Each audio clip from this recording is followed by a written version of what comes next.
Bon matin tout le monde, bienvenue dans On jase de chasse, de pêche, de plein air avec moi-même, Steph Monette. J'espère que vous avez passé une bonne journée hier, un beau dodo cette nuit. Moi oui, ça a bien, ça a fait du bien hier coucher. Je me suis pas couché de bonne heure, hein? J'ai jasé qu'une coupe de chum hier, on a refait le monde là, fait que puis on peut pas faire grand chose, hein, fait qu'on fait un zoom pour on a jasé. Ça fait du bien, on essaie de se trouver des moyens de se fréquenter, parce qu'on ne peut pas faire grand-chose en ce temps de pandémie, pour ce que je dirais mauvais mot. Bon, à matin, encore une fois, j'ai oublié de faire ma météo, je viens de m'en apercevoir, puis ça ne me tente pas de recommencer, parce que j'ai plein d'affaires à vous parler. Puis, la seule affaire qui est importante, comme je vous ai déjà dit, commencez à vous faire des moyennes vos moyennes de pression barométrique. Mais si je me fie à la pression barométrique ici ce matin, 9,87, ça devrait être stable. Il va faire beau. Pas à la ligne. Pas en baisse, instable. Fait que ça va rester comme ça. Il fait froid. Il doit faire moins 13, moins 14 le matin.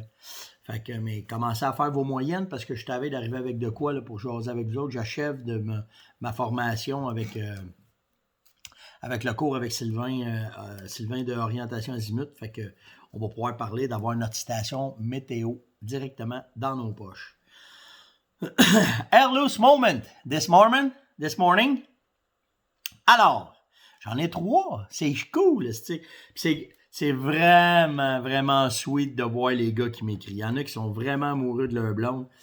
Ou bien ils veulent garder leur air loose, un des deux, là, mais c'est vraiment, vraiment sharp, là. Alors, la première, c'est Marie-Ève Denis. Ça fait 17 ans qu'elle laisse libre recours à la fantaisie et à la passion de son chum, Marc Chantigny. Alors, une grosse pelletée d'air loose ce matin, une grosse pelletée d'appréciation du côté de Marc. Il voulait vraiment qu'on puisse parler de Marie-Ève. J'ai aussi, je ne veux pas me tromper dans mes noms, là, c'est ça, j'ai Stéphanie Ouellette aussi, Sébastien Gagnon, qui est... c'était vraiment sharp son message. Là. Lui avec Stéphanie, là, Stéphanie est très compréhensive, tellement qu'elle a commencé à chasser avec lui parce qu'elle ne comprenait pas comment est-ce qu'il pouvait avoir une passion comme ça. Fait que maintenant, elle a sa première arme qui est une 22, fait qu'elle peut faire du petit gibier. Et ils se promettent bien qu'au printemps, ils vont pouvoir aller à la chasse à l'ours. Alors, ça ne sera plus des airless moments, ça va devenir une lune de miel, leur affaire. Alors, bravo et Stéphanie, Sébastien t'apprécie vraiment. Et j'ai Monique Veillette. Monique, elle, ce qui est fantastique dans le témoignage, c'est son frère qui m'a écrit. Puis son frère, il m'a dit, écoute, il dit, elle est avec mon chum, Robert, qui est marié avec. Puis elle, c'est vraiment elle qui s'occupe de tout. Les gars, eux autres, vont à la chasse. Elle s'occupe de tout le reste. Puis c'est elle qui prend en charge la patente. Et les gars l'apprécient vraiment. Alors, c'était vraiment pour ça, un matin, que son frère voulait dire à Monique, on apprécie le temps que tu passes avec nous autres en forêt, de tout ce que tu fais pour nous autres, que ce soit la préparation, l'entretien, toutes les petites attentions. Il l'apprécie vraiment, Monique. Alors, c'était les Air Loose Moments ce matin du 20 janvier. Bon, on parle de quoi matin? On parlait plein de sujets, mais le premier, là, ce qui me fait un petit peu capoter, puis je ne pèterai pas les plombs, je ne veux pas péter les plombs un matin, là, mais... à propos du fameux plan de gestion du cerf de Virginie et du fameux plan de gestion de l'orignal qui s'en vient, on n'entend pas parler de grand-chose. Premièrement, le plan de gestion cerf de Virginie, il n'est pas disponible. Ils nous ont dit qu'il était en correction. En correction. Moi, d'habitude, si quand je sors un rapport, quand je sors une étude, quand je sors de quoi pour mon bureau, ou que je vais faire une présentation à mes clients, je suis déjà tout prêt. Je ne sors pas ça, peut-être que c'est où, comment, ou un résumé, puis il m'a dit, mec, soit corrigé, moi, te l'envoyer, Big. Ah, c'est que ça pue, ça. Ça pue, cette affaire-là. Ou il n'y a pas de respect. Ils se foutent de nous autres complètement, puis peu importe ce qu'on va dire, ce qu'on va faire, c'est eux autres qui mènent la baraque. C'est dangereux, ça, de jouer cette game-là. Pour l'orignal, la même affaire. On n'entend pas parler de rien. Je m'informais à Fédé aujourd'hui. On parlait avec les gars de la Fédé, on va voir qu'est-ce qu'ils vont me dire. Fait que c'est cela. Je veux juste que vous soyez au courant que, comme client, parce qu'on est leur client, on n'a pas grand développement là-dessus. C'est le fun, là. Hein? On est rendu à mi-janvier, quasiment fin janvier. Le temps de revenir de vacances. Hein? On est en COVID, on le comprend. Mais si tu es assis à la maison, tu es en télétravail, tu devrais avoir du temps. L'heure que tu perds à aller travailler le matin et revenir, tu peux peut-être consacrer à tes clients qui espèrent une réponse. On n'a pas de grande réponse. Là. On dirait qu'ils espèrent qu'on va les oublier. Hein? On va les oublier. Donc, c'était le petit côté... ça me semble, le ministre, si là, on serait dû, là. On serait dû pour se parler, on serait dû pour jaser, savoir qu'est-ce qu'il y en a. Ce ministre fait quoi, là? Je le sais qu'il y a le COVID, mais il commence à avoir le dollar. J'ai pas fait clic, hein, mon crayon. C'est ça. Fait que, c'est ça. J'ai eu une question hier de Alain Blouin. Ça sonne le matin. De Alain Blouin qui me demandait, Steph, si je congèle mes tarsiennes, y a-t-il une façon spéciale de les garder? Y a-t-il une façon spéciale de les garder? Y a-t-il une façon que je puisse les utiliser l'année d'après? T'as pas le choix. Soigne-les dans les poubelles. Moi, avec le nouveau plan de gestion qu'ils nous ont donné, qui ont interdit la vente d'urine, les glandes tarsiennes font partie de ça.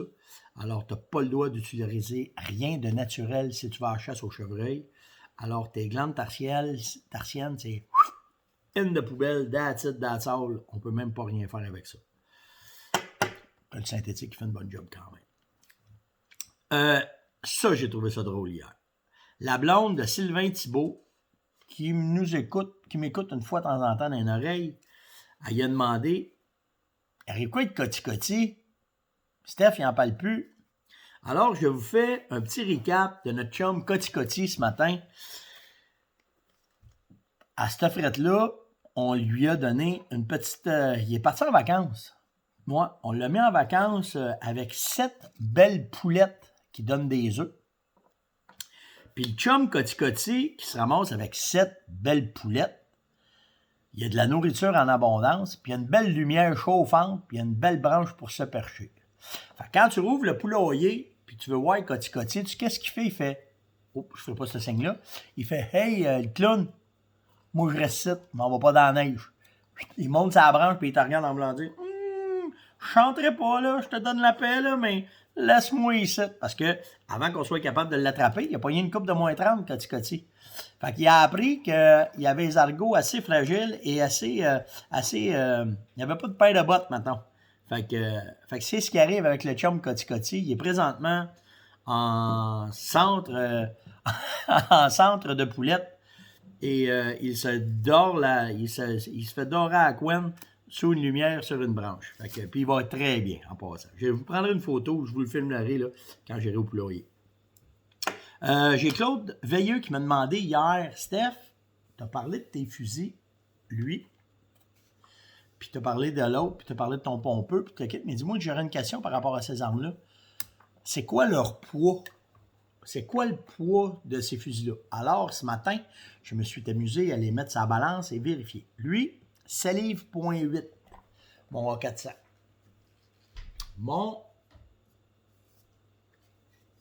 over-under, mon 6,90, il pèse 7 livres, 0.5. Puis là, je ne vais pas emmener mon pompeux, mais mon pompeux, lui, il pèse 7 livres, 0.8. Alors, c'est le même poids que mon 400. Fait qu'on ne s'assinera pas bien, ça pèse pas mal toute la même affaire. Puis, il n'y a pas une grosse différence. Fait que je trouvais ça pertinent, puis je ne savais même pas quoi te répondre, Claude, là-dessus. Fait que je te dirais qu'en moyenne, on va dire 7 livres et demi, c'est le poids d'un fusil quand tu vas l'utiliser. J'ai Réal qui m'a posé comme question. Quand tu chasses, tu nous as parlé que tu t'en allais avec tes pointes fixes. Pourquoi tu préconises des pointes fixes? Il me semble c'est bien plus facile les pointes rétractables, moins difficile à tuner. Ben, je vais te dire de quoi, OK? Quand j'ai commencé, pas quand j'ai commencé, mais dans toute la carrière que j'ai faite de chasseur à l'arc, puis je continue encore aujourd'hui, On a fait beaucoup de tests au début quand les pointes rétractables y ont sorti. Là, je te dis pas que ça n'a pas changé. Je n'ai pas fait ça la semaine passée, ces tests-là. Mais les rétractables sont plus fragiles. Moi, ça s'arrête à ça. Puis, souvent, dans des coches, ils vont déjà ouvrir en plein vol. C'est pas bien grave, là. Si la trajectoire est bonne, c'est ça qu'on veut. On veut de la précision. Mais, moi, c'est surtout la fragilité de la pointe que j'ai pas tellement aimé. Puis, je t'en reparle en connaissance de cause. Ça m'a coûté un beau box cette année. Fait que, c'est la raison pourquoi que je suis revenu au point de fixe, puis que, je vais rester au point de fixe, c'est à cause de ça. Mais, j'ai d'autres chums qui ont autant de chevreuils que moi de récolter, puis sinon des plus beaux que moi, sont avec des rétractables. Fait que, tu sais, la science infuse, la pointe, ça, là, c'est une discussion qui finira jamais entre ceux qui aiment les fixes. Puis ça. Ce qui est important, c'est en quoi que ton équipement, tu as confiance. Point. Si tu as confiance en ton équipement, peu importe ce que c'est, tu vas pouvoir voir. Puis si après ça, il t'arrive des mésaventures, ben là, tu pourras t'ajuster puis voir qu'est-ce qu'il y en a avec ça. Jonathan Lalonde m'a demandé, Steph, c'est-tu vrai qu'un semi-automatique, ça jamme? Ben, moi, j'ai pas de problème avec ça. Hein? Non. C'est sûr, ça arrive, ça bloque. Mais pas à tout coup. Puis, je te dirais que ça joue aussi avec la qualité de tes munitions. Faut que tu sois certain que tes munitions vont développer assez on va dire ça de même, d'inertie pour être capable de faire reculer le mécanisme et faire rentrer une balle dedans. Quand ça ne fonctionne pas, souvent c'est parce que ton gun il est sale. Si ton gun il est sale, tu vas empêcher de bien faire fonctionner le mécanisme. Puis là, ben, c'est là que tu vas avoir des problèmes. C'est sûr aussi que la qualité du gun va faire la différence. La réputation de la maison va aussi faire la différence. Fait que, puis après ça, ce que tu peux faire, c'est de t'assurer que les chasseurs, tu peux poser des questions, puis les gars vont dire un peu ce qu'ils ont, puis qu'est-ce qu'ils font. Tu peux regarder les guides, qu'est-ce qu'ils utilisent. Ça va t'aider aussi. S'il y en a qui mettent l'équipement à rude épreuve, bien souvent, c'est ceux qui sont tout le temps après faire ça. Puis tu sais, c'est une niaiserie, là. OK, voyez-vous, là, le percuteur, quand il rentre, là, regardez bien, là, ça va rentrer, là. Regardez comment ça fait, OK? Bien, juste ça, si ta chambre n'est pas bien nettoyée, puis que ici, là, c'est pas nettoyé, ben ça femme pas. Regardez comment ça femme bien, hein? Ça rentre un dans l'autre. Surtout, imagine si tu lui donnes la soin qu'il a besoin, il n'y a pas de problème, ça se fait. Mais tu sais, regardez, là, je suis capable, si j'en donne un peu, il n'est pas fermé, mais juste un petit peu de pression, tout, il vient se clencher tout de suite dedans. Fait que tu sais, c'est surtout une question d'entretien, on va dire. Puis après ça, c'est une question de goût et de budget. Mais tu sais, c'est sûr que quand tu commences à aller chercher des armes qui ont une réputation, mettons, vous le savez, là, moi je suis fanatique de Beretta, ben, tu n'auras pas de problème avec ça. Par contre, c'est sûr, si tu arrives avec un mécanisme comme celui-là, ben, c'est un peu moins de problème, là. C'est mécanique, ça. Tu sais, c'est pas... ben, c'est mécanique, c'est manuel, c'est pas automatique, tu sais. Fait que, tu sais, tu vas avoir de quoi qui va faire tac-tac, tu le rouvres, pouf, les balles y éjettent, tu remets 2 balles, tu repars, poc, poc. Tu sais, tu vas pouvoir faire ton tir. Fait que, tu sais, puis le pompeux, c'est la même affaire. Mais je te dirais, pour avoir des semi-automatiques, ça fait un maudit bout, là. Pas vraiment eu de problème avec ça. Mais j'entretiens mes armes, par exemple. C'est important. Puis, tu sais, j'ai déjà vécu une chasse à l'oie où est-ce que, tu sais, quand ça rentre de même, là, on avait tiré une affaire comme, ouais, je peux pas vous dire combien de balles, là.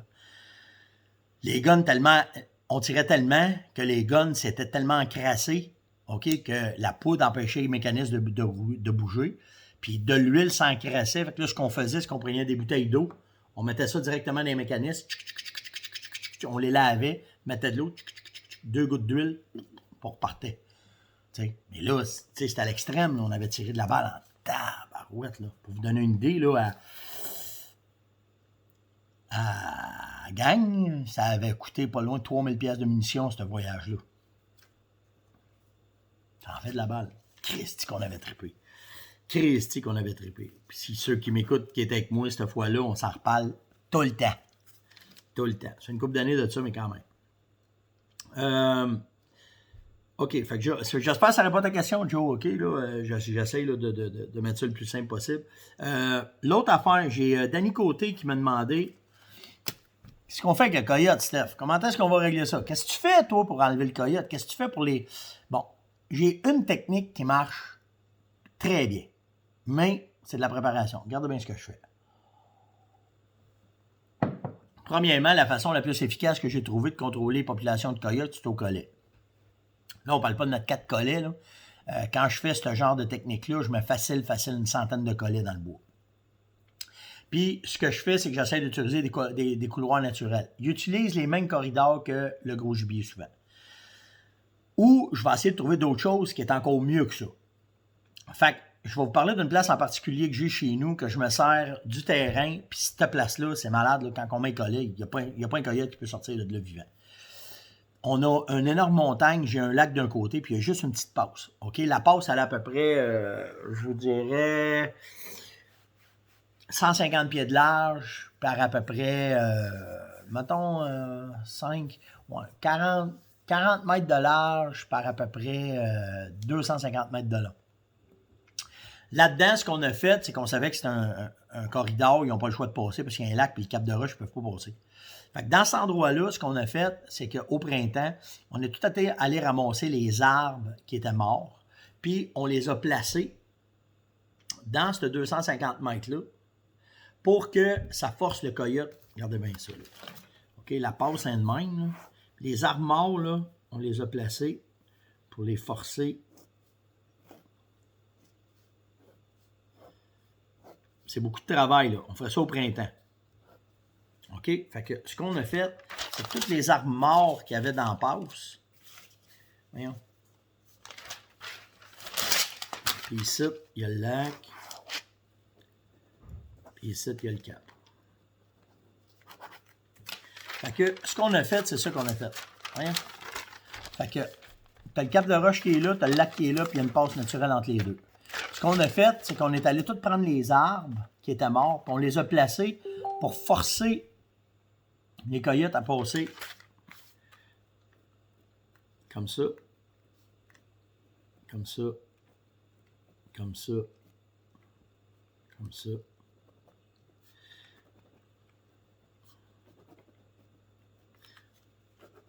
Regardez bien ça. On les a forcés à passer dans ces places-là où on avait mis les arbres. Naturellement, les collets sont mis là. OK? Fait que n'importe quelle place qui peuvent jouer là-dedans, ben, on a mis des collets. Fait que c'est une place naturelle. OK?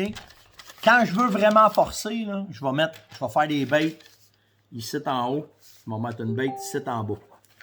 Fait que je vais mettre un appât en haut, un appât en bas, puis je vais les forcer à voyager entre les deux. Puis là, ben, mes collets, je vais les mettre au printemps, mais je les mets pas prêtes, là, bien entendu, mais je les laisse dans le bois pour qu'ils s'habituent à ça. Fait que tout l'été, ils vont se promener là-dedans. Ils passent dans cette passe-là, ils vont là, ils vont là. Fait que quand l'automne arrive, on va... Pas l'automne. L'automne, je fais rien parce que là-dedans, il y a du chevreuil qui passe aussi, fait que je veux pas les attraper au collet. Fait que j'attends que, comme là, que là, ça va se faire, puis là, on va aller mettre des collets. Là, cette année, je ne vais pas en mettre, il n'y a plus de coyotes. Il n'y en a plus, nous autres. On a complètement cleané la place avec ça. Là. On a bien des places de même. Je parle d'un 3, 4, 500 collets qu'on met dans le bois. Fait que là, ben, depuis 2 ans qu'on l'a fait dur, puis là, ben, on a réussi, il n'y en a plus. En tout cas, il n'y en a pas d'arrivée à date. Fait que là, ben, avec ça, mais de cette façon-là, quand c'est le temps de tendre, là, on met nos collets, puis vu que tu es force à passer, c'est comme un enclos, mais sur une grande échelle, puis là, tu es force à passer d'une place, puis là, ben, avec les collets, puis des collets, il y en a partout. Là. Je vous le dis, là, un gars qui part en courant, qui essaie de passer dans ce trou-là, c'est sûr qu'il se pogne les bottines d'un collet. Là. Il est impossible qu'il passe sans se pogner les bottines dedans. Fait que c'est la meilleure façon. Mais tu sais, c'est du temps, c'est de l'investissement. On n'a pas, moi, ici, j'ai pas le choix, là, parce qu'ils sont après faire, ils me donnent de la misère avec mon élevage. Puis l'autre problème que j'ai, c'est que les chevreuils, ils ne se relèvent pas ici là, à cause de ça. Là. OK, si on met mauvaise gestion, le MDC, la chasse, l'ouverture n'importe comment, les coyotes, il ne reste plus rien là, dans le bois. Là. Il ne reste plus rien dans le bois. Là. Fait que là, moi, ma job, c'est dans mon coin, vu que là, ils ont lâché le MDC, il y a moins de chasseurs, parce que là, il n'y a plus de chevreuils, les chasseurs ne viennent plus. Fait que moi, je commence à la base. Contrôler le coyote, on va mettre moins de pression de chasse. On n'a pas chassé ici cette année. Moins de pression de chasse. puis on va les aider, on les nourrit l'hiver. Moi, là, de ce que j'ai vu cette année, le chevreuil a doublé. Pas doublé de 100, 200 ou de 2000 à 5000, c'est pas ça, là. Mais ça augmente. On avait 6-7 l'année passée, cette année, on en a 10-12. Mais tu sais, 10-12, si j'arrive au printemps, puis que mon taux de recrutement il est excellent, puis que mes femelles me donnent un taux de 1 pour 1 ou un taux de 0,8 ben là, si ça va me donner 8 veaux sur 10 ou un veau par mètre, ben là, d'ici 3 ans, si ça reste de même, là, on a eu une bonne bordée de neige, mais la bordée de neige n'est pas encore assez grosse pour faire mal aux chevreuils. Ils ont monté des ravages, la job est bien faite.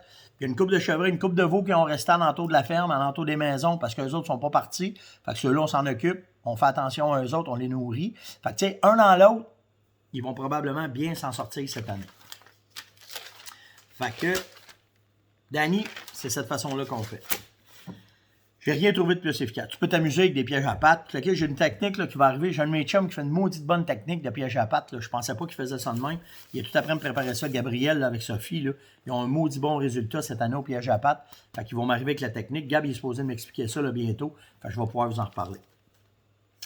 On parlait de Rignal. Il me reste du temps. Parfait, j'ai du temps en masse pour faire ça. Puis si j'ai pas assez de temps, je vais prendre un break. Je vais aller vous mettre ça sur YouTube.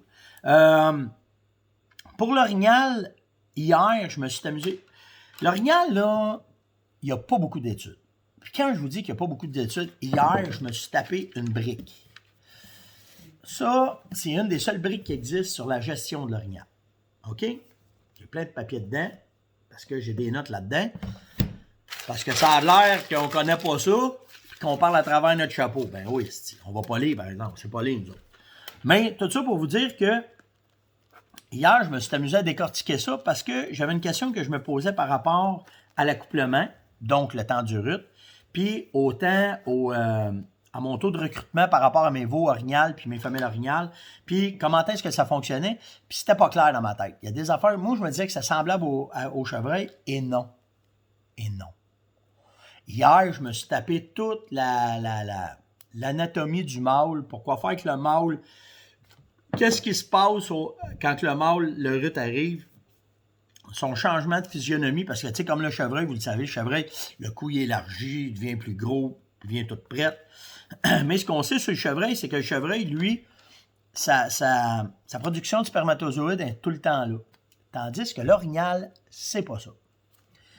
L'orignal, à cause de la croissance du panache, tu sais, c'est l'animal où est-ce que il y a le plus gros changement, la plus grosse énergie de fabrication d'un os qui va retomber, c'est l'orignal qui l'a.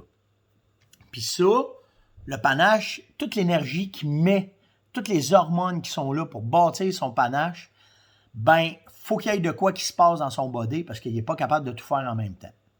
Alors, la production de spermatozoïdes, elle est complètement arrêtée dans l'orignal. Le temps qui bâtit son panache. Fait que ça veut dire que à partir de décembre, janvier, février, mars, avril, mai, juin, juillet, août, 9 mois, toute son énergie est basée sur à grossir son corps et envoyer le reste dans le panache.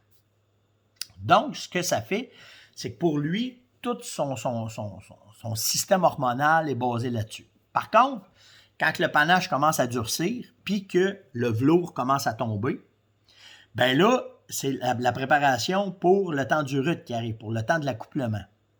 Alors, ce qui arrive, c'est que les testicules vont grossir, la testostérone augmente, puis cette testostérone-là fait que ça déclenche d'autres hormones, puis là, les testicules vont commencer à produire des spermatozoïdes. Ces spermatozoïdes-là, tout ce phénomène-là se fait seulement à partir d'un mâle orignal de 2 ans et demi et plus. La première année et demie, il n'y a pas ça. Il va en avoir, mais c'est aléatoire. Il est après bâtir son affaire, puis la manufacture, mettons, a des manques, là, OK? Et on va dire ça de même, il y a une couille qui grossit, pas l'autre, puis, tu sais, c'est pas parfait quand il est jeune. À partir de 2 ans et demi, son cycle commence à tout se placer, puis là, c'est là que ça vient qu'arriver à fonctionner. Fait que une fois que ces testicules ils ont grossi, là, sa capacité de spermatozoïde est partie. Là, n'oubliez pas, là, il perd son velours à la fin août. La période d'accouplement, elle commence à la fin septembre. Il n'y a pas grand temps là, pour se préparer. Puis, aussitôt que l'accouplement est fini, ça arrête. Parce que c'est le panache, le body, les hormones qui reviennent toutes en ligne de compte. Lui, il n'a pas le temps de niaiser. Il n'est pas comme le chevreuil. Il n'a pas le temps de niaiser avec ça. Fait que, de tout ça, ce qu'il présume, parce qu'oubliez pas une affaire, là, le chevreuil, il y a beaucoup de certitudes. Dans l'orignal, il n'y en a pas. À date, là, c'est toutes des présomptions parce qu'il n'y a pas assez d'études de fait sur l'orignal. C'est fou, hein? Fait qu'il vous arrive avec des lignes de conduite à peu près. À peu près où ils sont rendus. OK? Puis si on parle que ces études-là, ils ont fini fin 90, début 2000. Et tabarnak! T'es-tu sérieux? Ouais. Ça monte jusqu'à 2012, 2013 max qu'on a comme étude. Compilé, checké. Des gars, là, tu sais, Schwartz, là, avec les orignaux à l'année, lui, là. Puis lui, tout ça, là, fœtus, tata. T'en as plus bien de ça, je pense. Tu sais, les biologistes du Québec, là, des légendes comme Crête, là. T'en as plus bien de ça, là. En tout cas, si vous en connaissez. Moi, c'est là que ça m'en mon affaire. C'est qu'on est capable d'avoir des vieilles études, mais les nouvelles études, on n'a rien. Moi, j'aimerais ça, là, que le biologiste en chef m'appelle et me dise « Steph, t'es dans le champ? Tu te trompes, monette? Hey, on a qui sont dans le bois, dans le parc des Grands Jardins, dans le parc de la forêt Montmorency, dans le parc de la Gatineau. Puis eux autres, là, ils se consacrent à l'orignal, puis ils sont après de checker. Puis ce que tu dis là, ça a changé depuis 2020. Puis... Mais non, ils font pas ça. Ben, ils nous oublient. C'est pas important. Puis, il y a une affaire qui est sûre, là. Si je réussis, à un moment donné, à avoir des discussions avec ces gars-là, pensez pas que je vais vous rentrer dedans, boys, là. Là, je vous rentre dedans parce que là, on n'a rien. Mais moi, ma mère, là, elle m'a élevé, là. Puis, le respect, c'est bien important. Fait que quand je vais vous parler, là, quand ça vous pas la tête, là, je serai pas méchant. Puis, tu sais, j'ai déjà parlé avec... c'est pas la première fois que je m'implique puis que j'ai des rencontres avec les ministres et les sous-ministres pour être capable de faire avancer des dossiers. Alors, il n'y en a pas de problème, les boys. Mais là, parlez-nous à un moment donné. En tout cas, je continue dans l'orignal. Fait que là, ces testicules se gonflent, les spermatozoïdes arrivent, puis là, c'est le temps de l'accouplement. 93% des femelles, selon ce qu'ils ont étudié, vont être accouplées dans à peine 10 jours. Tabarnak! T'es-tu sérieux? Ouais. En Alaska, c'est plus tard. C'est ça que je trouve bizarre dans ce qu'ils nous disent, parce que moi, j'aurais pensé que ça aurait été avant, mais en tout cas. En Alaska, c'est un peu plus tard, début octobre jusqu'à mi-octobre. Nous autres, ça semblerait être entre le 25 et le 5 octobre, dans ces 10 jours-là là, que ça ressemble à être. Là. C'est là que 93% des orignaux, des femelles sont accouplées. Dans toutes les études qu'ils ont faites, dans tout ce que j'ai cherché, dans tout ce que j'ai trouvé, ils ont trouvé 2 exceptions. 2 fois, c'est arrivé que la gestation des femelles avait été reportée, puis que là,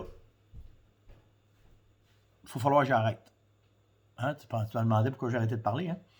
Il va falloir que j'arrête. Je vais vous faire un petit segment. On va continuer le segment sur YouTube, sur l'orignal, OK? Parce que j'arrive au bout, puis Facebook va me barrer. Alors, on se donne rendez-vous sur YouTube. Je vous continue le segment. Je vais tout le recommencer un peu pour vous remettre dedans. On va continuer de parler de l'orignal, puis où est-ce que ça s'en va avec ça, puis qu'est-ce qu'on va faire. En attendant, pour le On Jase de ce matin, je vous remercie du fond du cœur parce que les commentaires, les likes, tout est là. Vous participez en malade. Lâchez pas les questions, c'est bien important. Puis, allez-y, là. Facebook n'aurait pas commencé à changer les likes, mais les commentaires, c'est important. Mettez-moi des commentaires, s'il vous plaît, parce que c'est ça qui fait qu'on est capable de tout se voir, que je suis capable de vous répondre. Puis par Messenger, lâchez pas, ça va bien. Sur ce, on se retrouve directement sur YouTube. C'est un peu plus long sur YouTube le mettre dessus, là. Ça va continuer, là, mais le domper, c'est pas la même affaire, mais ça va être là aujourd'hui. On va pouvoir continuer de parler d'orignal. Sur ce, passez une excellente journée, puis on se parle tout le monde demain matin, sûr et certain. Ciao!